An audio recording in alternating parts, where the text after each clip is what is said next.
O orçamento ao alcance de todos. É o tema de hoje do Seu Agenda Econômica. Quem está conosco é o Bruno César Grossi, ele é secretário adjunto de Orçamento Federal do Ministério do Planejamento. Participa dessa entrevista o jornalista Davi Beric. Davi. Professor, para quem está estudando economia e que está se entusiasmando com a questão orçamentária, que realmente é algo aparentemente pesado, vamos com alguns conceitos. Que são receitas e despesas primárias e financeiras, que são despesas correntes e despesas de capital, que são despesas obrigatórias e discricionárias e o que se prevê nesses itens para 2012. Perfeito. Bom, inicialmente, a separação entre despesas primárias e despesas financeiras, ou receitas primárias e receitas financeiras também. Na verdade, a gente faz uma separação para termos de organização do orçamento em função do que a gente chama de necessidade de financiamento do setor público, né? Essa necessidade de financiamento vai me traduzir se de fato eu preciso completar o orçamento com receitas de operações de crédito, ou rolagem da dívida, enfim, que eu não vou necessariamente conseguir pagar todo o valor relacionado à amortização, relacionado a juros. Então, na hora que nós classificamos o orçamento entre receitas primárias, são receitas genuínas, aquelas receitas que tratam da arrecadação do Estado mesmo, tributos, impostos, contribuições, taxas, né? Essas nós chamamos de receitas primárias. As receitas financeiras são receitas oriundas de operações de crédito. Eu vou pagar por ela no futuro. Eu estou tomando emprestado, tenho que pagar por ela. Então a diferenciação básica para entender isso é uma receita primária, uma genuína, que faz parte do meu poder de arrecadação, e uma receita financeira não é uma receita genuína. Eu tenho que remunerá-la, tenho que pagar por esse empréstimo no futuro. Então essa diferenciação traduz a receita financeira da receita primária. Despesa financeira e despesa primária. Mesmo raciocínio. Uma despesa primária é uma despesa efetiva, né? E uma despesa financeira, aquelas relacionadas com juros, amortização da dívida. Ou seja, um pagamento que eu estou fazendo por algo que eu tomei emprestado em algum momento. Para que é feita essa diferenciação? Justamente para a gente calcular aquilo que eu mencionei anteriormente, né, do superávit primário. Então, quando eu falo de superávit primário, eu estou falando da diferenciação entre receita primária e despesa primária. Exceto juros. Eu tiro juros e tiro receitas de operações de crédito, receitas com rolagem da dívida, enfim, com tudo isso.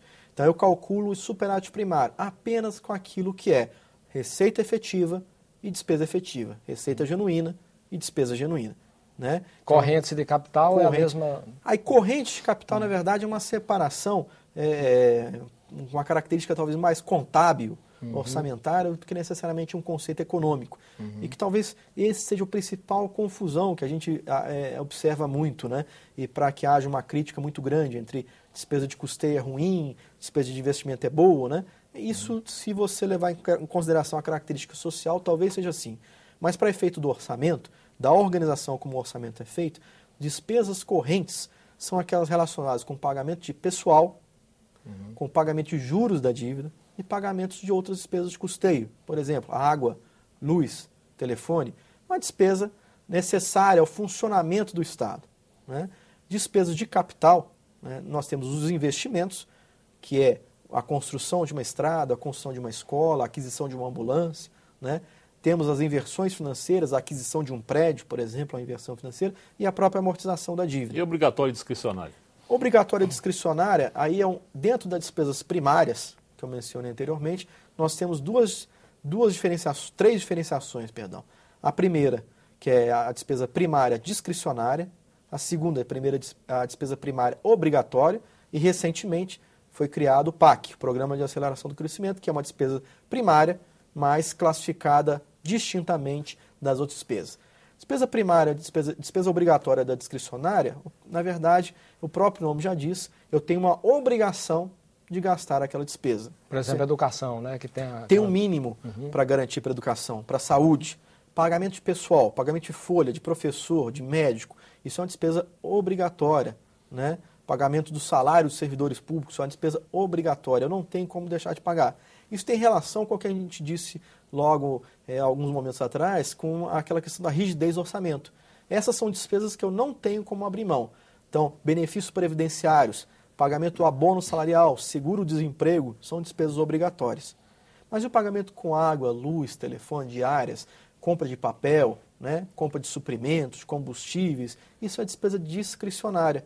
seja, o Poder Executivo, né, ou o governo como um todo, tem a discricionariedade de fazer ou não aquela despesa. O servidor pode ficar sem o cafezinho. Pode ficar sem o cafezinho, mas não sem o salário.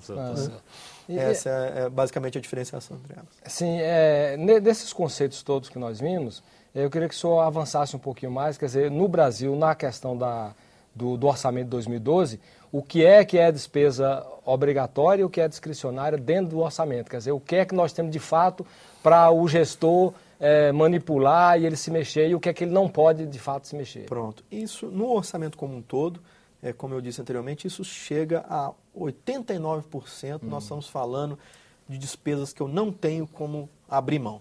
Né? É claro que dentro dessas despesas você tem dívida, por exemplo. A dívida, a pagamento de amortização e juros da dívida, ela consome mais de 50% do orçamento público. Né? Então, ela é um valor considerável. Né? Além disso, nós temos outras despesas que também são de valor elevado, como os benefícios da Previdência Social, né? Pagamento da folha de servidores também, é uma despesa bem elevada.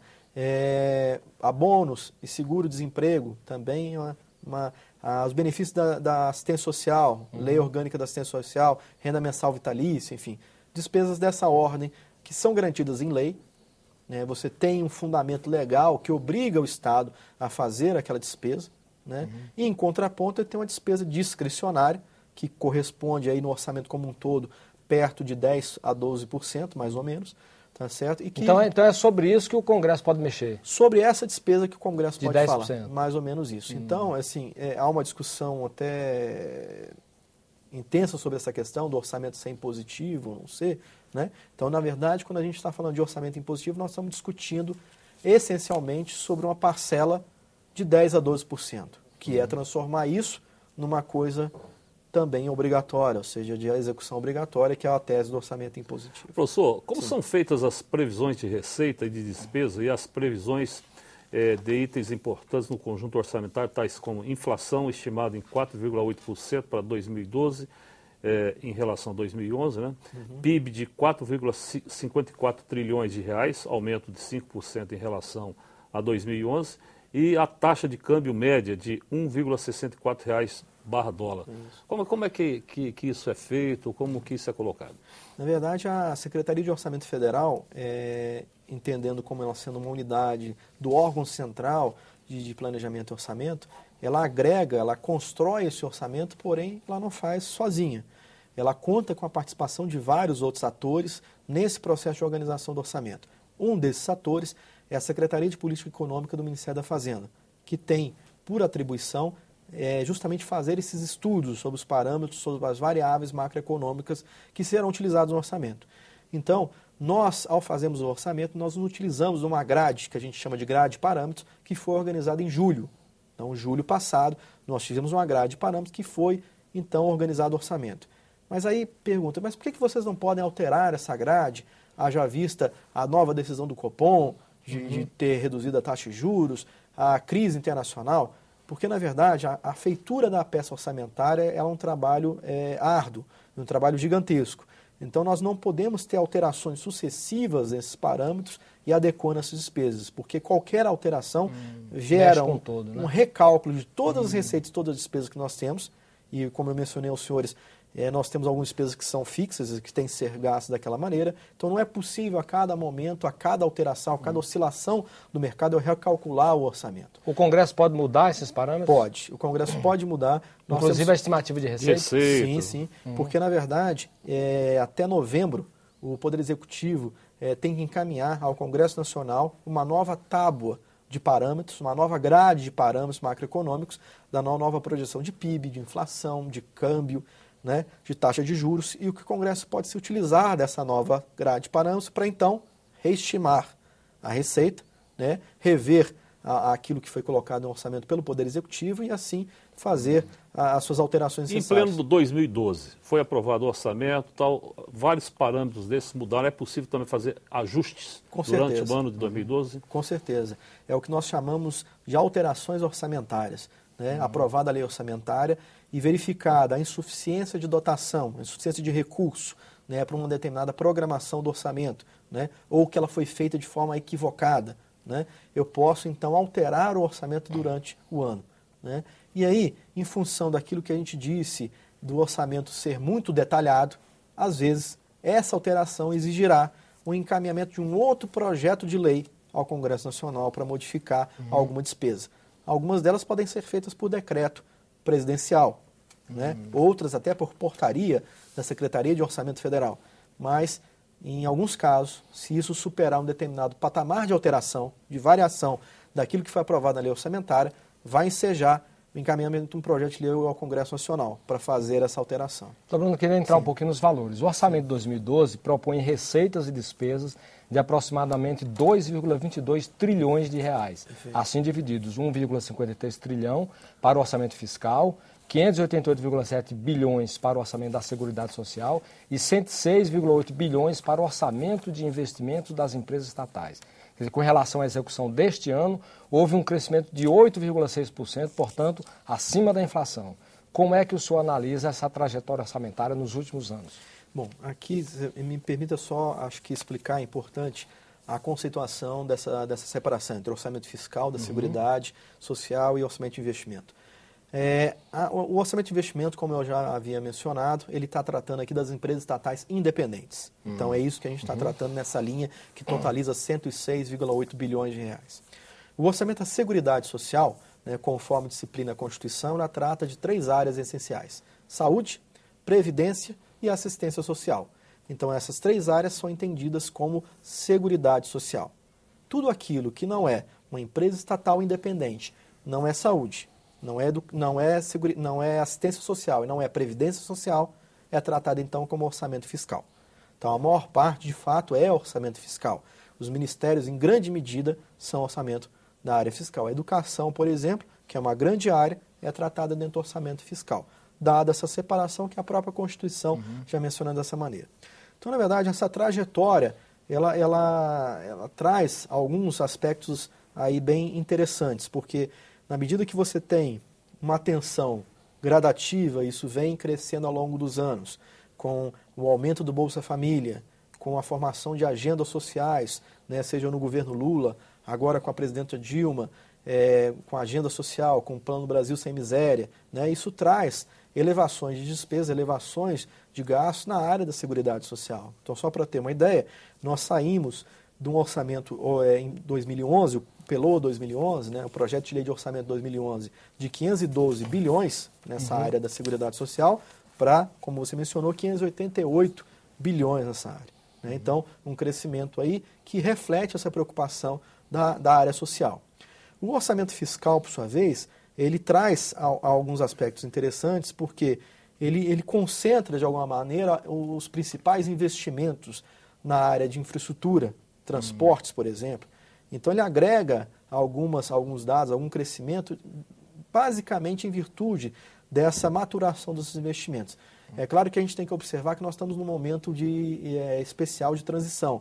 Está se finalizando muitas das obras do PAC, da fase 1, PAC 1, e iniciando várias obras do PAC 2. Então, o orçamento fiscal, ele necessariamente pode ter tido uma variação não tão expressiva quanto o orçamento da Seguridade, mas ele reflete, de alguma forma, essa transição de investimentos. Né? Investimentos que estão se maturando, se finalizando, para outros investimentos que estão se iniciando. Né? Uma coisa que se critica muito é a questão dos gastos com a folha de salário do governo. Perfeito. Como é que isso tem evoluído nos últimos anos? Na verdade, assim, o governo do presidente Lula atuou com negociações em diversas áreas, né, em diversas carreiras, ou seja, concedeu elevação de salários e elevação de remunerações para diversas carreiras, concursos, remunerações, né, e toda essa ordem. Vocês devem ter observado que no contingenciamento que foi feito, na limitação de despesa que foi feita esse ano, que totalizou 50 bilhões, uma das iniciativas, uma das medidas tomadas pelo governo, né, e noticiadas pelo Ministério do Planejamento, foi a suspensão dos concursos, das reestruturações, e que isso ia ser tratado caso a caso. Né?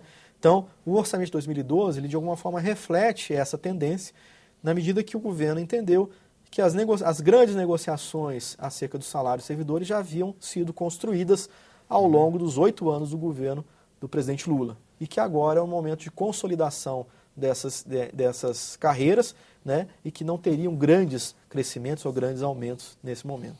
A gente não vai falar sobre a mensagem do Judiciário, porque eu acho que não vamos ter tempo para discutir, fica para outra rodada. Perfeito. Na área da educação, o orçamento de 2012 prevê a aplicação de 66,5 bilhões na área de educação. O senhor pode comentar como esses recursos serão distribuídos às diversas áreas de ensino? Perfeito.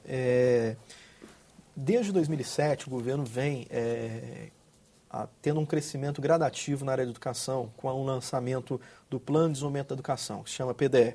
Né? Então, desde 2007, isso vem sendo estruturado. Para 2012, nesse valor, nós temos 9,5 bilhões de reais destinados ao ensino superior. Né?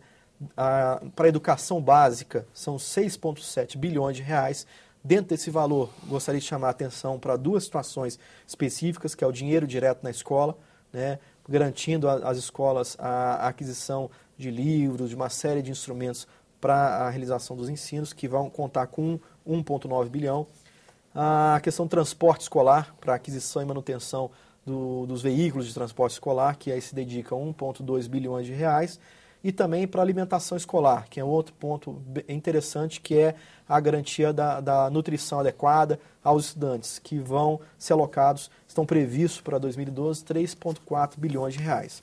E, finalmente, uma área que o governo lançou recentemente, um programa de ensino tecnológico, de ensino profissional e tecnológico, que vai contar com 4,8 bilhões de reais nessa área de ensino profissional. São os grandes destaques na área da educação. Tá, doutor, nós estamos terminando o nosso Perfeito. programa, temos um pouco mais de um minuto. Queria que o senhor resumisse aí a questão do transporte e o que é que se prevê no orçamento de 2012 para transportes e agricultura de modo geral. Perfeito. Para o transporte, acho que continua como é uma área que tem grandes investimentos do PAC, do Programa de Aceleração do Crescimento. Nós temos 6,8 bilhões destinados à adequação e construção de rodovias, né, na quais a gente destaca a duplicação da BR-101, a ser feita no Nordeste e no Sul do país, e serviços em algumas BRs, em várias BRs, mas das quais eu destacaria 4 BRs em especial, que é a 060 aqui em Goiás, a 163 que faz a divisa do Mato Grosso e Pará, a 319 no Amazonas e a 392 no Rio Grande do Sul. Acho que são 4 Os metrôs obras. estão contemplados aí das Os capitais? metrôs estão contemplados. Claro que ele tem uma característica que ele não só o Ministério do Transporte, mas também o Ministério das Cidades, então conta com a participação desses dois ministérios. Mas o importante aqui em relação ao transporte sobre trilhos é a ETAV, a empresa de transporte de alta velocidade. Então, nós estamos prevendo 2,8 bilhões de reais para 2012 na implantação do trem de alta velocidade que deve ligar aí entre Rio e São Paulo e também Campinas. E agricultura, rapidinho. Pronto. A agricultura, nós estamos com um orçamento previsto total de 17,3 bilhões, sendo que deste montante, 5,9 bilhões é destinado ao apoio a agricultores. Basicamente, em linhas de oferecimento de crédito a menor preço, com a subsídio de taxas, subsídio de prazos aos agricultores, de forma que a safra 2011-2012 seja amplamente garantida no que diz respeito aos recursos financeiros para que o agricultor possa tomar emprestado a juros menores em condições melhores do que a gente tem hoje. A agricultura familiar, como é que está aí? A agricultura familiar, que é relacionada mais especificamente à parte da reforma agrária, nós temos uma iniciativa importante que é a garantia, o seguro safra, que nós chamamos, né, que conta com recursos da ordem de 130 milhões de reais, que é basicamente para que o agricultor familiar possa ter a sua produção garantida em função de chuvas, secas e tudo mais. E além disso, 514 milhões de reais destinados à assistência técnica desses agricultores familiares. E a Agenda Econômica fica por aqui. Se você tiver críticas ou sugestões ao nosso programa, entre em contato conosco pelo nosso portal www.senado.gov.br/TV. Você poderá também fazer download ou cópia deste e de outros programas da TV Senado.